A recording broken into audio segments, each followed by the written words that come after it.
Gejala defisiensi vitamin E perlu mendapatkan perhatian serius. Kondisi ini menandakan tubuh sedang kekurangan vitamin E yang merupakan salah satu vitamin penting yang dibutuhkan oleh tubuh. Vitamin E berperan dalam melindungi tubuh dari serangan radikal bebas dan menjaga sistem imun tubuh. Biasanya, vitamin E dapat diperoleh melalui makanan seperti kacang-kacangan, sayur hijau, minyak sayur, dan gandum. Namun, defisiensi vitamin E dapat terjadi karena berbagai faktor, seperti diet rendah lemak, kondisi yang mengganggu penyerapan makanan, dan bayi yang lahir prematur. Lalu, bagaimana gejala yang muncul ketika seseorang mengalami defisiensi vitamin E? Berikut adalah penjelasannya. Gejala defisiensi vitamin E, nyeri otot yang sering terjadi. Kekurangan vitamin E dapat menyebabkan nyeri otot dan melemahkan otot tubuh. Hal ini disebabkan oleh serangan radikal bebas yang merusak sel otot.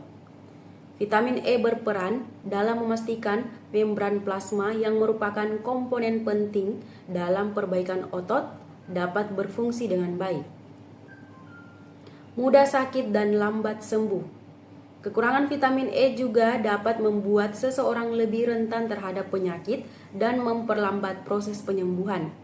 Hal ini dikarenakan vitamin E berperan dalam meningkatkan sistem imun tubuh. Jadi jika seseorang sering sakit dan memiliki waktu penyembuhan yang lama, dapat dicurigai bahwa ia kekurangan vitamin E. Gangguan keseimbangan tubuh. Kekurangan vitamin E dapat mempengaruhi fungsi saraf dan mengganggu keseimbangan tubuh serta refleks tubuh. Hal ini dapat terjadi karena vitamin E berperan dalam melindungi saraf di tangan dan kaki dari degenerasi yang dapat menyebabkan gangguan refleks dan keseimbangan tubuh. Rambut rontok dan kulit kering. Kekurangan vitamin E juga dapat menyebabkan rambut rontok dan kulit kering. Jika seseorang yang sering mengalami kerontokan rambut dan kulit kering, meskipun sudah menggunakan berbagai produk perawatan, dapat dicurigai bahwa ia kekurangan vitamin E. Gangguan pada mata. Selain vitamin A, vitamin E juga berperan penting untuk kesehatan mata. Kekurangan vitamin E dapat mempengaruhi fungsi mata dan meningkatkan resiko degenerasi makula yang dapat menyebabkan penurunan kemampuan untuk melihat lurus ke depan. Sulit menggerakkan anggota tubuh. Kekurangan vitamin E juga dapat menyebabkan kesulitan dalam menggerakkan anggota tubuh seperti berbicara dan menelan. Menurunnya fungsi kognitif. Vitamin E juga berperan dalam melindungi otak dari serangan radikal bebas dan stres oksidatif. Kekurangan vitamin E dapat mempengaruhi fungsi otak dan menyebabkan penurunan fungsi kognitif. Jadi, jika kamu mengalami gejala-gejala di atas, sebaiknya periksa kadar vitamin E dalam tubuhmu. Jangan lupa untuk mengonsumsi makanan yang kaya akan vitamin E untuk menjaga kesehatan tubuhmu. Terima kasih telah membaca artikel ini dari redaksi duniadiet.com. Kementerian Kesehatan Republik Indonesia bersama Balai Besar Kesehatan baru-baru ini melakukan pengecekan kesiapan screening monkeypox di terminal kedatangan internasional Bandara I Gusti Ngurah Rai Bali. Hal tersebut dilakukan sebagai salah satu persiapan jelang penyelenggaraan Indonesia Afrika Forum yang akan digelar pada 1-3 September 2024. Screening tersebut dihadiri oleh Wakil Menteri Kesehatan Republik Indonesia, Profesor Dr. Dante Saxono Harbuwono. Hari ini saya mengunjungi Bandara Ngurah Rai untuk mengecek kesiapan screening kesehatan untuk Mpox karena akan diadakan Indonesia Afrika Forum, ujar Profesor Dante seperti dilansir oleh redaksi duniadiet.com Kamis. Profesor Dante menganggap screening Mpox sangat penting untuk memastikan semua kegiatan di Bali dapat berjalan dengan lancar dan tidak terjadi penyebaran wabah Mpox. Ia juga telah menetapkan skenario penanganan mulai dari penempatan alat screening hingga rujukan ke rumah sakit bagi penumpang yang terkonfirmasi Mpox.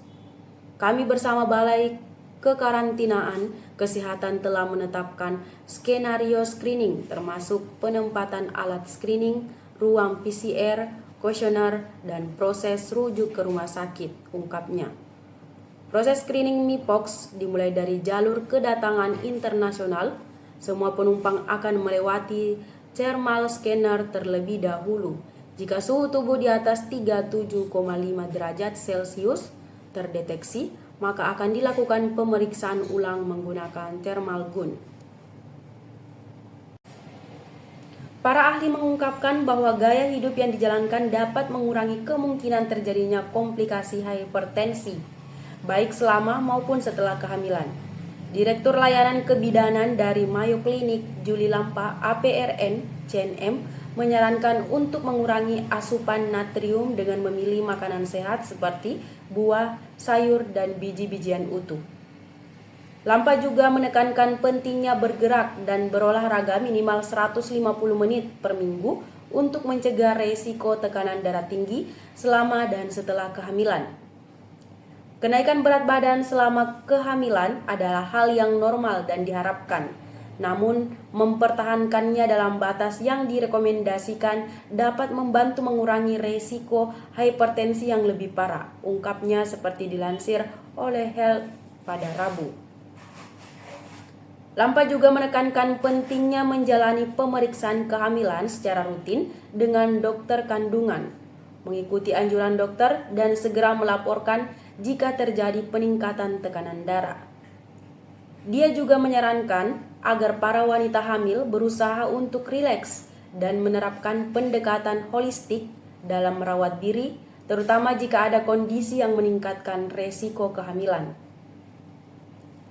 Tekanan darah tinggi kronis yang terjadi ketika tekanan darah sebelum kehamilan atau pada usia 20 minggu kehamilan mencapai 130/80 Hg.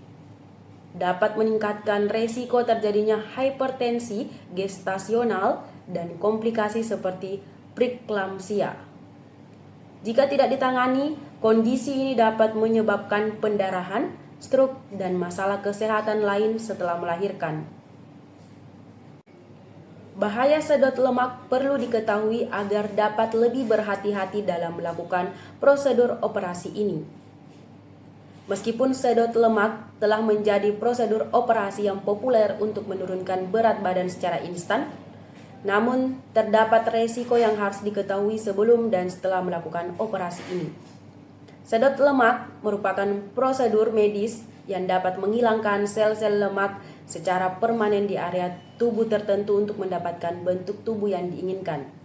Namun, operasi ini bukanlah cara terbaik untuk menurunkan berat badan karena hanya dapat menghilangkan lemak sekitar 0,5 sampai 5 kg. Bahaya sedot lemak dapat dibagi menjadi dua bagian besar, yaitu bahaya saat sedang melakukan operasi dan bahaya setelah operasi. Risiko saat operasi meliputi komplikasi anestesi, kerusakan saraf dan jaringan, serta emboli lemak yang dapat menyebabkan penyumbatan aliran darah. Sedangkan risiko setelah operasi meliputi infeksi, gangguan organ dalam, kulit bergelombang, hingga kematian. Selain itu, terdapat pula risiko ringan seperti bekas luka, perubahan warna kulit, nyeri, dan akumulasi cairan di bawah kulit. Oleh karena itu, sebelum memutuskan untuk melakukan sedot lemak, sebaiknya konsultasikan terlebih dahulu dengan dokter untuk memahami risiko dan manfaatnya secara lebih detail.